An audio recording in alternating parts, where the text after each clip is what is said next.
Alex here with another dashcam review. This time we're taking a look at the new Nexigo D90 Gen 3 mirror dashcam, and I'm really excited about this one because it has the brand new Sony Starvis 2 sensor, a sensor that provides some of the most clear images I've seen from a dashcam yet. And I was not expecting to see that on a mirror dashcam at least for another year, maybe 2 years, but Nexigo has done it. They put that sensor in here and I can't wait to show it to you. First, I'm gonna show you the contents of the kit, then I'm gonna walk you through the features of this dashcam, and then I'm gonna show you driving video. That way you can decide if this is the right dashcam for you.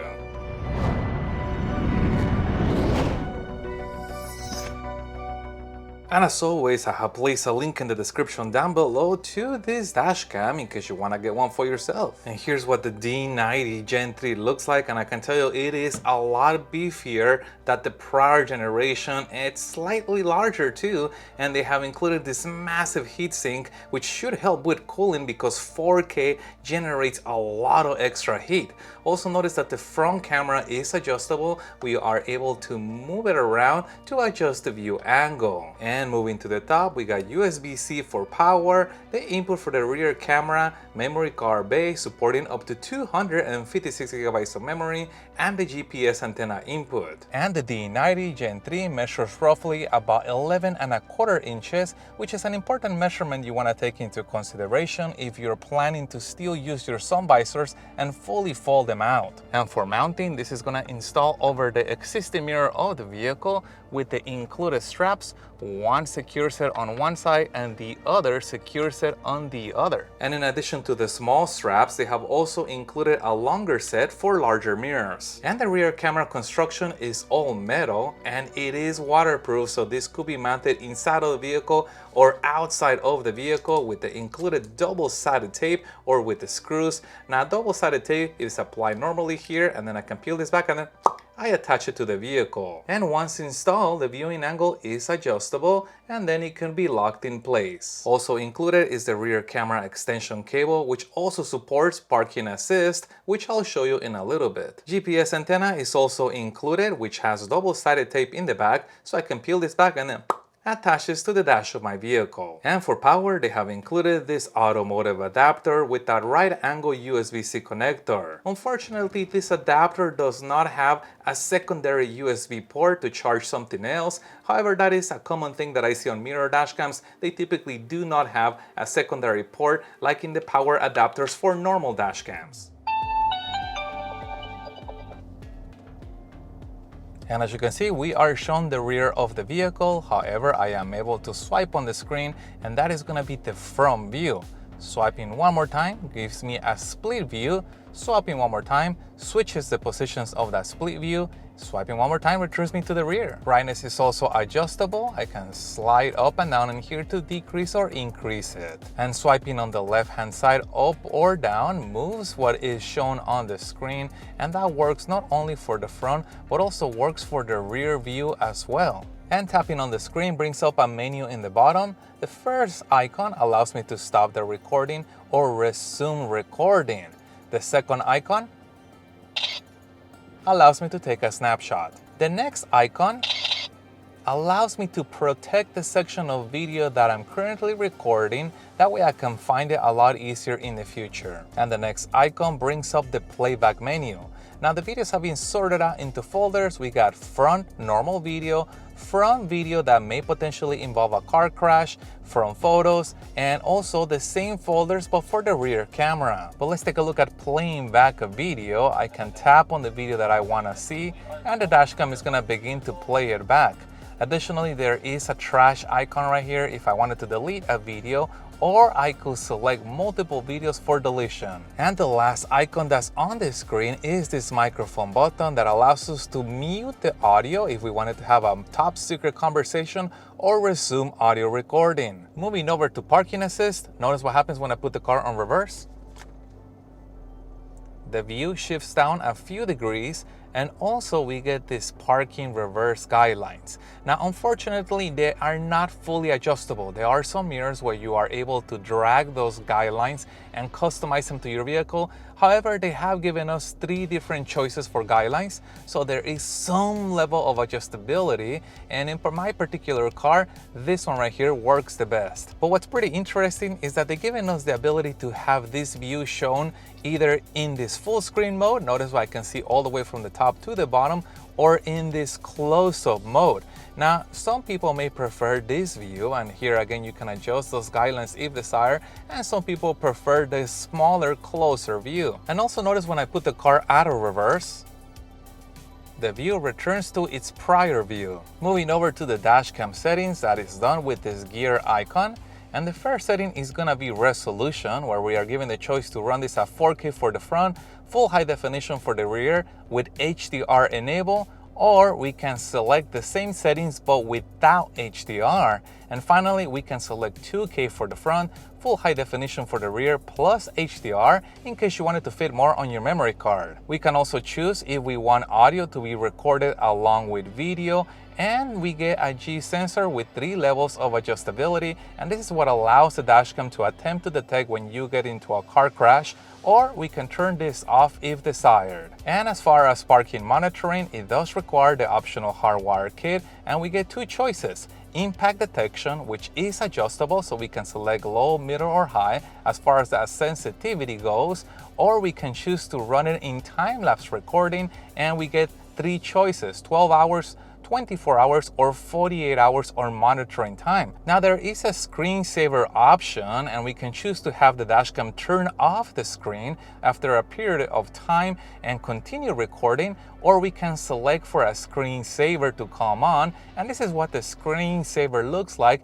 in case you choose to use it. And for those of you that want to customize the view that is shown by default, you are able to select whether you want to see the front camera by default, rear camera by default, or whether you want to have that split view with either the left or the right orientation. Moving over to the second page of settings, you are able to customize the camera as far as flipping it vertically but also horizontally. Now, they have included this interesting option that allows me to change the color of the menu.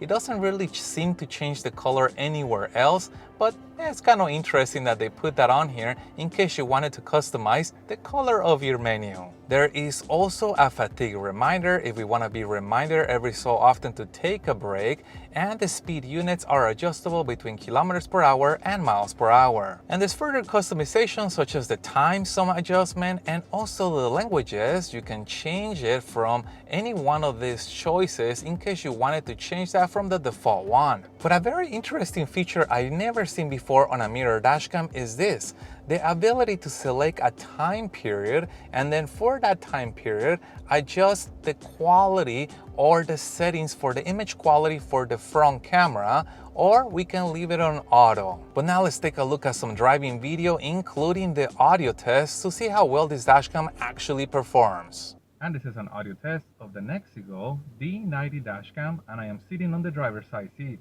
And this is an audio test of the Nexigo D90 dashcam, and I'm standing outside the driver's side door.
Now, if you are curious about that exposure control for the front camera, where you can change the settings of the image quality for a certain period of time, what is the point of that? Why would you only want to change the settings for just a certain range? Well, typically that is done to increase or adjust the settings for night use. And the reason why you will adjust this for night use is to be able to capture license plates. If there is a camera that is recording a license plate and you have a headlight lighting up the license plate, normally that license plate can get blown out and now you only see white because license plates are very reflective. However, by tweaking the dashcam settings and adjusting them for night use, we can potentially see license plates. But I have made another video where I show you the comparison of how that can be done on dashcams that allow you to do so, and I place a link in the description down below to that video in case you want to check it out. Now, the Gen 3 I think is going to be a great choice if you basically have unlimited budget, you want all the bells and whistles.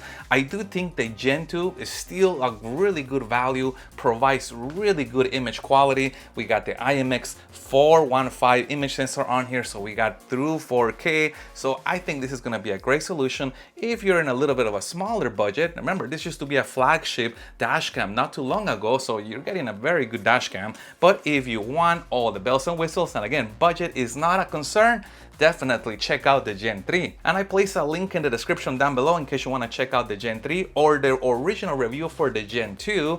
And if you guys have any other questions, please put that in the comments down below. If you found any part of this video helpful, make sure you hit the like button to support the channel and stay tuned as I have a lot more mirror dashcam reviews coming up. Thank you guys for watching, and as always, I'll see you on the next one.